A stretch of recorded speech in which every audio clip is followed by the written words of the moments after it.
Okay, we need to talk about every single fitness inspo who you follow who's posting their full days of eating, and they're showing you that they're having 60, 70 grams of carbs per meal, and they eat a burger every weekend, and then on Monday they post another selfie with their six pack. It's all fake. Okay, it's all fake, every single bit of it. Not only are these people the genetic anomalies and the genetic freaks of this world who have far superior fat distribution genetics than you and I do, which means you can have the same amount of body fat as them, but you might think that you have to lose 15 pounds. Meanwhile, these people conveniently store all 15 of those pounds in their glutes, which means they get to walk around with a six pack year round. Okay, and speaking of that six pack that they posted on Monday after they had the burger, no, they didn't. They have months and months of videos and photos that they use to make you think that they look that way after they have a burger and they have a cheat weekend, but they don't. And you know what they can do when they have those things? They can spend 4 or 5 hours in the gym burning as many calories as they want, being in the sauna for as long as they want, so that they can get back to posting their six pack and showing you what they're doing in order to have balance. Okay, I can't really do the quotes holding this. I am here to tell you your level of balance is not going to look like that.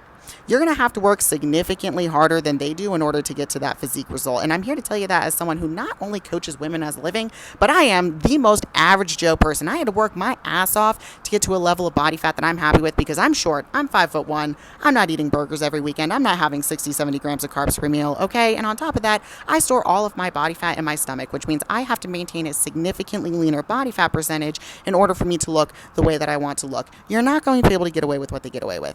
You simply can't. You are going to have to start splitting your burgers in half. You are going to have to start having meals that are just protein and veggies. You don't have the luxury of burning as many calories as you want, so you can eat these bowls of oatmeal that are the size of your freaking head and have 60, 70 grams of carbs per meal, which, by the way, is probably a genetic advantage that they have as well.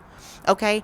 Balanced and healthy for them is not going to be balanced and healthy for you. And I'm not saying that you can't eat more than you think that you can. And I'm not saying that you can't have burgers and fries in general, but you do have to learn the specificities for your body. You have to figure out what you can get away with. Okay? It's as simple as that. We all want to get away with the most, but the fact of the matter is you're not going to be able to get away with what they can get away with.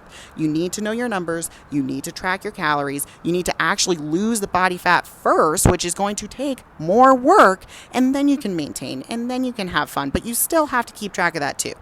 They've been able to master the system for them, and even if they're eating full burgers and having all those carbs, you need to find the system that works for you.